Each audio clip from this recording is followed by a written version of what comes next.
Hey, it's Rabbi Freitag here, and since we in the Kollel are not able to provide for you our Torah lectures and inspiration in the normal way, given the current situation, I wanted to see if I could maybe reach out in a different way. Now that we have technology in the new world and the new age, we can perhaps provide something inspiring and meaningful.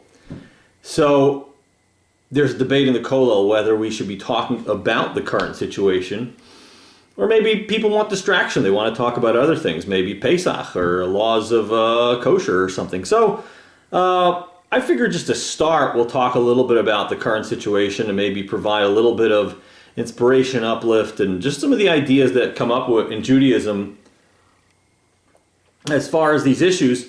Maybe some things that people are curious about or confused about, and maybe some things that are inspiring. I just want to mention, we have an idea in our prayers that every day we wake up and we say blessings. We say, thank God that I can walk, thank God that I can see, thank God I have clothes. And I remember when I was a kid, they would teach me this Mishnah in Pirkei Avot, which says, the rich person is the one who is happy with what he has. It's the kind of thing where your parents say, just be happy you can see. Just be happy you can walk. And when you're a kid, you just sort of like, but I wanted ice cream. I don't care if I can walk. It's not the point. Everyone can walk. Of course, that's not true. But it's a funny thing how you don't really appreciate things until they're gone. It's a weird thing to think, but the average workday that people wake up, you wake up, there's an alarm, the alarm wakes you up, you got a headache, you wake up the kids, you got to do carpool, there's traffic, you got to get to work. Got to think about shopping and repairs and all that stuff and homework. And I kind of feel like when this is all over, we're going to have a celebratory first day back to normal. The kind of thing that we would dread on the average day, that we're not exactly thankful for. No, imagine you pull someone over and you say, well, I know there's terrible traffic and we've got work today and school and homework and all, but at least there isn't a global pandemic. People would look at you like you're bizarre. But here we are. And I think, for many of us, we would just wish it would be just back to the regular old days of traffic and homework and school. So I guess when we get back to it and we start saying those blessings of, thank God I can walk, thank God I can see, and we still say those blessings now, but, maybe we will appreciate what an average normal day is in contrast to what we experience now. So I wanted to add, by starting with the idea of what is the relevant discussion as far as Judaism and issues of disease and danger and things of that nature. So I think that'll be my first step here. So it's important to understand that staying safe and community safety and health is a critical value, but beyond it being a critical value, it is halacha, it's Jewish law, meaning there are certain things in Judaism which we describe as ideas, important ideas and values and lessons, which they are just as important as halacha, but people sometimes don't know how to apply them. Halacha is more concrete. It tells you specifics, like this is a must and this is what you must do. There's not a lot of room for debate. I want to share with you two particular specific places in the Code of Jewish Law where it discusses danger and health and things of that nature. One of them is in the end of the Code of Jewish Law, Choshen Mishpat, 427:8, and I have here 8 and 1. There is a mitzvah to remove any obstacle which is dangerous and to avoid it. As it says in Deuteronomy chapter 4, verse 9, guard yourself and guard your soul. And if one does not remove these obstacles but leaves them, one has violated the commandment to remove them and violates the negative commandment, you shall not be responsible for blood in your home. There's this an idea that anything at all that you've created or that you're responsible for that can cause danger to yourself or others, you need to get rid of, right? Whoever violates these laws and acts in this dangerous manner and says, I will endanger myself and what business is it of others, or I'm just not concerned about this danger, receives lashes of rebellion. We call this makos mardos, that the rabbis call him in and give him lashes. And one who is careful with these things will be blessed. So there's a very clear statement in the Code of Jewish Law that you are not allowed to create a situation of danger for others. An example of this, the Torah specifies one example where you have a fence on your roof. It's called a makeh. It's a fence. And if you have a roof, that is a kind of roof that people can walk on and stand on, you have to put a fence around it. I mean, you'll say, well, we're just that type. We're kind of chill about this. It's not up to you. You got to put up that fence. And the Torah continues and says, Lo sasim damim b'veisecha. You can't have anything dangerous, even in your own private property. It's kind of odd, right? It's my property. The answer is no. It's not up to you to put yourself in danger. So that's rule number 1. And in the Code of Jewish Law, Yoredea, chapter 116, it says, I'm shortening it, reading some verses here and there. Feel free to check it inside. Number 1, one should be careful not to put money in his mouth because perhaps there is dried saliva from a leper on them. Huh. You know what that sounds like? Germ theory. That's right. This is back in the Code of Jewish Law. We're saying, you know what dried saliva has? It has germs. The Ramah continues. One must be careful to avoid any dangerous behavior because danger is a more stringent issue than prohibitions. And one must be more careful with possible danger than with possible violations of prohibitions. Meaning, if you're careful about kosher and Shabbat, then you have to be even more careful when it comes to health and danger. Therefore, it is prohibited to go into any dangerous locations, such as under a leaning wall or alone at night. And then he continues and says, they also wrote that one must flee a city when there is a plague, and that one should leave when the plague is beginning, not at the end. All of these things are prohibited due to danger, and one who guards his soul should beware of them. One is forbidden to rely on miracles or to engage in any dangerous behavior. So I think it's very clear. These are in the Code of Jewish Law. A Jew is obligated by Jewish law to stay healthy, to stay safe, and to prevent being a danger to others. So there's really not a lot of discussion. I think, however, sometimes there's a confusion that comes up. Because if you go to Torah classes, you will hear that there's a valid Torah value and idea that one of the things that keeps us safe is prayer and Torah study and treating each other well. In fact, right after Pesach, we're going to have a time called Sfiras HaOmer, where we count the days between Pesach and Shavuos. And for part of that time, we have certain mourning customs. We have certain, letting your, you can't shave and you can't get a haircut. I seem to have already, this is left over from last year. Kind of wanted to see how far it would go. But, we don't listen to music, we don't dance. There's all sorts of restrictions. And the reason for that is a story that happened in the time of the Talmud with Rabbi Akiva and his students. We're told that they died in a plague. Thousands of them. And the Talmud, instead of necessarily going into the specifics of the health aspect of the plague, it discusses why. And it says, Shelo nahagu kavod zeh lazeh. They didn't treat each other with respect. So that's a very powerful thing. So we remember this particular plague that happened to Rabbi Akiva and his students, and we say, well, what can we learn from this terrible tragedy? So we say, let's treat each other with respect. Now, you have to understand something. When you're taught that lesson, no one is telling you that we do not have to engage in the standard health precautions that go along with standard medicine. No one is saying that if you're just nice enough to people, you're going to be protected by miracle from germs that will get into your body. In other words, that was the end of the Code of Jewish Law, that you're not allowed to rely on miracles. But at the same time, we do believe there's a God. See, I think what's happening here is that we run into this clash. Because on the one hand, look, Judaism says we believe in health and precautions. But on the other hand, we have these spiritual lessons of things that will protect you and what's going to save humankind from diseases and tragedies.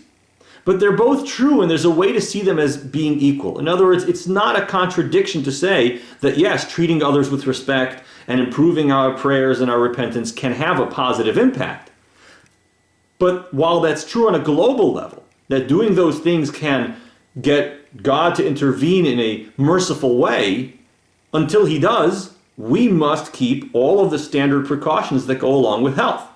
So it's not that people are acting like Judaism is some miraculous thing where if I just do X, Y, Z. Now, we believe that the students of Rabbi Akiva, had they not acted that way, God would have stepped in and helped them.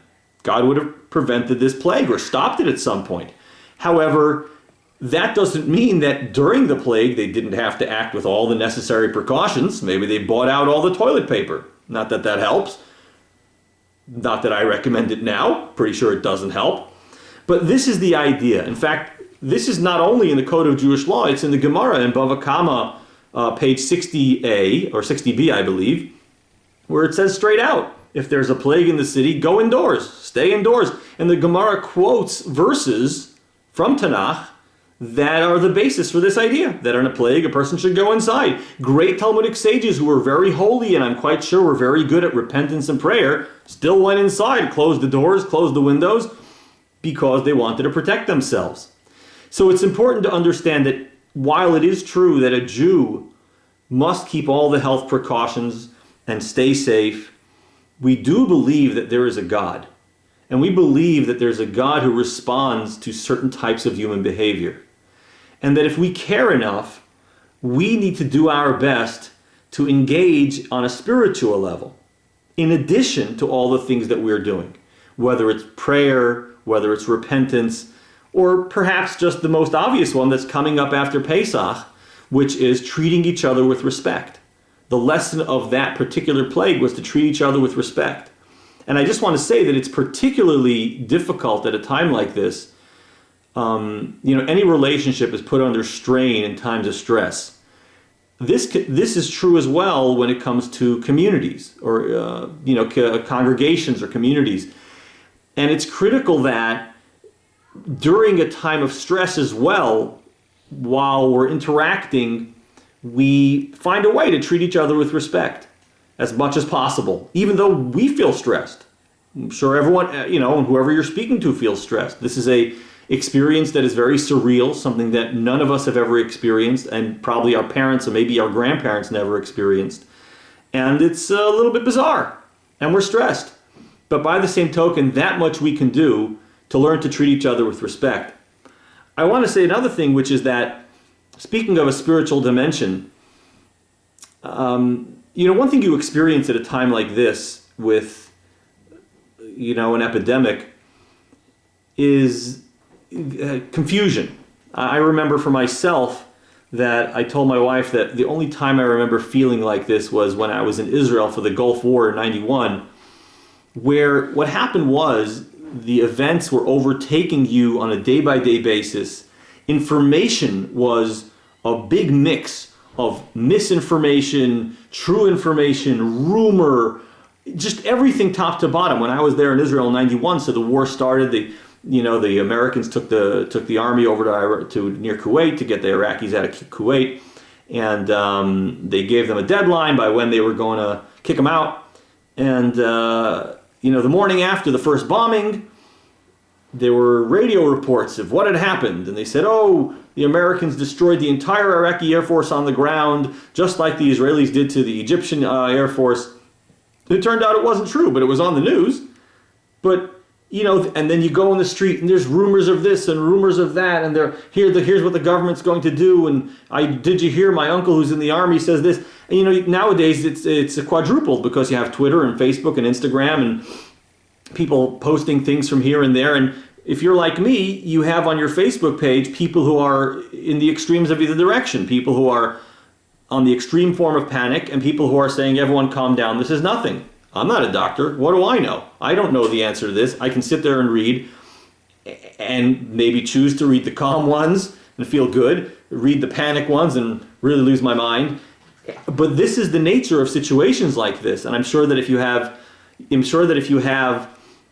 situations or you have relatives who have gone through situations in the past, perhaps the war, certainly World War II or any situations like that, they'll tell you this is a large part of that. Just there's no clear information, rumors are flying, some turn out to be true, some turn out to be outlandish, and you feel stuck, you feel lost, you feel different than you did in the past, because perhaps before you were in this situation, you'd wake up in the morning, let's say a year ago, you read the news, and you read a little bit about politics, you read a little bit about sports, and you felt you had a grasp on what would happen, what is happening, what is true. People talk about politics, and they say, if so-and-so is elected, this is what's going to happen. If this person's elected, this is what's going to happen. I know it for sure. Or if this team would only get this player. And certainly a lot of these things are reasonable, but sometimes the thing that you predict simply doesn't happen, right? It's just we feel like we have a grasp on reality. We feel like we have a really clear sense of what is happening and what isn't happening. And now we feel just tossed, like the sea as the waves are flying and we're just, being tossed day to day. And I've often said that the way to survive situations like this is to surf. It's learning that you can't control the wave. You just got to surf the wave that comes, right? Forget trying to control the waves. And in fact, there are enough times in our lives that aren't like this when we learn that we don't control the waves. You just got to surf. You got to turn that board so you stay above water. And even though right now we don't have clear information, the one thing we do know is that there's a God. See, that was kind of the main lesson of Purim. The main lesson of Purim was that there are Jews out there in all the provinces. There's a decree to kill all the Jews. Do they know that there's a Jewish queen in the palace? Do they know that Mordechai has an in with her and that he's already, pulling the strings? One thing they do know is that Mordechai says, hey guys, if we want to make this better, we all got to pray and we all got to fast and repent. And that they listen to. And guess what? Pretty soon afterwards, things changed rather rapidly for the good. So listen, we don't know what's coming. We have general ideas. There's lots of confusion. But as Jews, we believe there's a God. And we believe that if there's anything we can do, right, in addition to the health restrictions, is reach out to God. And perhaps he will have mercy. God runs his world. He doesn't take instructions from us. He doesn't obey our commands, so to speak. God has a plan. He knows what he's doing with this world, and maybe I don't, maybe you don't.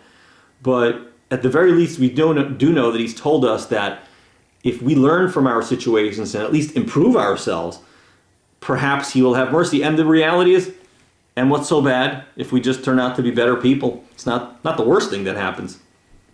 I want to talk a little bit more also about reaction in terms of the proper balance of this. Meaning, on the one hand, it is true that we have to do spiritual things to protect ourselves. But like I said before, you also have to take care of the health precautions. There's a famous story with Rabbi Yisrael Salanter, one of the great sages of Jewish history, that in 1848 there was a terrible cholera epidemic going on in Vilna. And, cholera in the past, that was one of those pretty terrible ones. It would spread very fast, kill lots of people. I believe now they understand that the best way to survive cholera is not to get dehydrated. And so it wouldn't be as bad of a disease, I think. Don't listen to me because I'm not a doctor. But it was terrible. People were dying left and right. And at the very least, I think people understood that not eating and drinking was a big problem. And in 1848 on Yom Kippur, it was a big issue. The epidemic was raging. And people wanted to know, should we fast? Should we not fast? And Rabbi Yisrael Salanter felt it was so critical. It was at the peak that it was time to take a stand. And he got up in shul on Yom Kippur and made kiddush and and distributed cake. You ever went to a shul with kiddush on Yom Kippur? I'll tell you what, if your shul had kiddush on Yom Kippur, there'd be a large crowd, right? He got some flack for it, but it's a known statement. It's a known story because he really stood up and said, friends, you need to do what needs to be done. That doesn't mean they canceled shul. They prayed because for whatever reason, I guess they were allowed to be in shul. I don't know the rules of epidemics back in 1848. So the reality is the critical part is, number one, do what needs to be done in health. In our case, in our time, many of the places are shutting down their shuls because they feel that is what needs to be done, and that's what we've done. But it also means remembering the spiritual. Our forefather Yaakov was faced with a situation where his brother Esav is coming. His brother Esav wants to kill him. And he doesn't know what to do. He's praying to God. So what he decides to do is he's got this plan. He's going to send his brother Esav gifts and presents, and he has some messengers bring animals to him, but not just a big group of animals as a gift. He sends a few, and he spaces them out so that as soon as he gets the first gift, and it looks like no more is coming, another one shows up over the horizon. Sort of like really stretches out the experience of the gift. But at the same time, he prayed, right? At the same time, he prayed. But there's one other thing he did. He split his community in two, right? He had a decent size, I guess we'd call it a family unit, very large. And he split them in two, and he said, why am I splitting them in two? Because worst comes to worst, if Esav comes and kills half of them, the other half will live. So this is sort of the approach that we take as far as managing disaster or impending troubles in Judaism. There's 3 steps. Prepare, hope for the best, right? That's the sending the gifts. Prepare for the worst, that's what we call splitting the community in half, and pray to God, right? So this is what we're doing. We're doing what needs to be done. And I believe that when it's all over, hopefully not too long, we'll all look back at this time as something to tell our kids and grandkids. And hopefully we'll all be back together to just celebrate that this is all over, and maybe we'll come out of it as better people. That would be the hope. And it is my blessing to all of us that we all survive this well and healthy with only good things.